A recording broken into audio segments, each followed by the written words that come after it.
Hello friends, welcome to Jos Tamil health and beauty. மாத்திரை மருந்து இதெல்லாம் எதுவுமே இல்லாமல் 15 நாளில் பிசிஓடி, பிசிஓஎஸ், தைராய்டு, அதனால் ஏற்படக்கூடிய தொப்பை இதை எல்லாத்தையுமே சரி செய்யக்கூடிய ஒரு அருமையான டிப்ஸ் தான் இன்றைக்கி நம்ம இந்த வீடியோவில் பார்க்க போகிறோம். பொதுவாகவே பிசிஓடி, பிசிஓஎஸ், தைராய்டுக்கு காலையில் வெறும் வயிற்றில் நிறைய பேர் மாத்திரை சாப்பிடுவீங்க. அந்த மாதிரி ரெகுலராக மாத்திரை சாப்பிடும்போது நிச்சயமாக அது உங்களுக்கு சிறுநீரக சம்பந்தமான அனைத்து பிரச்சனையுமே ஏற்படுத்தும். உதாரணத்துக்கு சொல்ல போனோம் அப்படின்னா சிறுநீரக கோளாறு, சிறுநீரக பை வீக்கம் அல்லது சிறுநீரக செயலிழப்பை கூட ஏற்படுறதுக்கு வாய்ப்புகள் இருக்கு. ஆனால் இன்னைக்கு நம்ம பார்க்க போகிற இந்த டிப்ஸ் உங்களுக்கு எந்த விதமான பக்க விளைவும் ஏற்படுத்தாது. அதே சமயத்திலே 15 நாளில் உங்களுக்கு நல்ல ஒரு தீர்வும் கிடைக்கும். இது இப்போ நம்ம எப்படி செய்யறதுன்னு பார்க்க ஆரம்பிச்சிடலாம். நான் இன்னைக்கு ஒரு நாளைக்கு உண்டான டிப்ஸ் தான் சொல்கிறேன். இதுவே நீங்கள் அதிகமான அளவுகளில் செய்ய போகிறீங்க அப்படின்னா நான் கடைசியாக அதனுடைய அளவுகளும் சொல்கிறேன். அதற்கு முதல்ல ஒரு சின்ன உரல் ஒன்று எடுத்துக்கங்க. இப்போ இதில் 1/2 டீஸ்பூன் ஓமம், முறுக்குக்கெலாம் சேர்ப்போம் இல்லையா, அதுதான். கூடவே 1/4 டீஸ்பூன் கருஞ்சீரகம், ஒரு சின்ன துண்டு சுக்கு, 2 டீஸ்பூன் தனியா அதாவது கொத்தமல்லி விதை சேர்த்துக்குங்க. இப்போ இது எல்லாத்தையுமே நான் வறுக்கலை எதுவும் பண்ணலை, நேரடியாக தான் சேர்த்துருக்கேன். உரலில் வச்சு நல்லா ஒரு தடவை தட்டிக்குங்க. நைஸாக பவுடராக அரையணும் அப்படிலாம் கிடையாது, கொஞ்சம் குறகுறப்பாக இருந்தாலும் தப்பு இல்லை. இப்போ இந்த மாதிரி அடுத்ததாக ஒரு பாத்திரம் ஒன்று எடுத்துக்கங்க. ஸ்டவ் ஆன் பண்ணிக்கங்க. 150 ml அளவுக்கு தண்ணி சேர்த்துக்குங்க. சரியாக 1 கிளாஸ் அளவுக்கு எடுத்துருக்கேன். இப்போ இதில் நம்ம ரெடி பண்ணி வச்சுருக்க அந்த பவுடரையும் இது கூட சேர்த்துருங்க. ஸ்டவ்வை மீடியம் ஃப்ளேமில் வச்சுருங்க. இந்த தண்ணி சரியாக ஒரு 7லேருந்து 8 நிமிஷம் கொதிக்கட்டும். கிட்டத்தட்ட அந்த தண்ணி 1 கிளாஸ் தண்ணி 3/4 கிளாஸ் ஆகிற அளவுக்கு கொதிக்க விட்டுக்குங்க. இப்போ இது நல்லா ரெடி ஆகிடுச்சு. இதை இப்போ நீங்கள் ஒரு கிளாஸில் வடிகட்டிக்குங்க.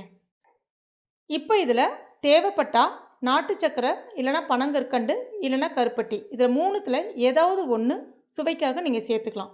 இது நான் சூடாக தான் குடிக்கணும்னு சொன்னேன், அதனால் இது கூட தேன் சேர்த்து பருகாதீங்க. இதை இப்போ எப்போ சாப்பிட்ணும் அப்படின்னு பார்த்தீங்கன்னா, நைட்டில் சாப்பாடு சாப்பிட்டதுக்கப்புறம் ஒரு 1/2 மணி நேரம் 1 மணி நேரம் கேப் விட்டுட்டு அதுக்கப்புறமா இதை குடிங்க. இதை குடித்ததுக்கப்புறம் ஒரு 10 நிமிஷம் கேப் விட்டுட்டு நீங்கள் போய் படுக்க போயிடலாம். பொதுவாகவே பெண்களுக்கு மாதவிடாய் சம்பந்தமான பிரச்சனைகள் இருந்தாலே அடிவேரி தொப்பை அதிகமாக இருக்கும். இதை நீங்கள் குடிக்கும்போது அந்த மாதவிடாய் சம்பந்தமான பிரச்சனைகளும் சரியாயிடும், உங்களுடைய தொப்பையும் படிப்படியாக குறையிறத உங்களால் நோட்டீஸ் பண்ண முடியும். நீங்கள் காலையில் வெறும் வயிற்றில் தைராய்டுக்கு, பிசிஓடிக்கு, பிசிஓஎஸ்க்கு மாத்திரை சாப்பிட்றவங்களா இருந்தீங்க அப்படின்னா தாராளமாக நீங்கள் மாத்திரையை நிப்பாட்டிட்டு இதை ஒரு 10 நாளைக்கு குடிச்சு பாருங்க. ரொம்ப அருமையான ரிசல்ட் கிடைக்கும். சப்போஸ் உங்களுக்கு அந்த மாதிரி மாத்திரை நிறுத்த விருப்பம் இல்லை அப்படின்னா நீங்கள் மாத்திரையும் சாப்பிட்லாம், இதுவும் சாப்பிட்லாம். ஏன்னா இது சாப்பிட்றதுனால எந்த விதமான பத்தியமும் இருக்கணுன்ற அவசியம் கிடையாது. இதில் நம்ம பயன்படுத்திருக்க எல்லா பொருட்களுமே நம்ம ரெகுலராக சரியான அளவுகளில் எடுத்துக்கிறோமா அப்படின்னு கேட்டிங்கன்னா நிச்சயமாக கிடையாது. இந்த மாதிரி நீங்கள் ரெகுலராக ஒரு டீ வடிவத்தில் எடுத்துக்கும் போது நிச்சயமாக உங்களுக்கு நல்ல ஒரு பலன் கிடைக்கும். கொத்தமல்லி பெண்களுக்கு ஏற்படக்கூடிய அந்த ஹார்மோன் இம்பேலன்ஸை சரி செய்து தைராய்டு பிரச்சனைக்கு நல்ல ஒரு முழு தீர்வாக இருக்கும். அடுத்ததாக ஓமம், கருஞ்சீரகம், இது ரெண்டுமே பிசிஓடி, பிசிஓஎஸ் பிரச்சனைக்கு நல்ல ஒரு தீர்வாக இருக்கும். கர்ப்பப்பையில் தங்கியிருக்கக்கூடிய அழுக்குகளை முழுமையாக வெளியேற்றும். வயிற்றை சுற்றி இருக்கக்கூடிய அந்த கெட்ட கொழுப்பை முழுமையாக கரைக்கக்கூடிய தன்மை ஓமம் மற்றும் கருஞ்சீரகத்துக்கு உண்டு.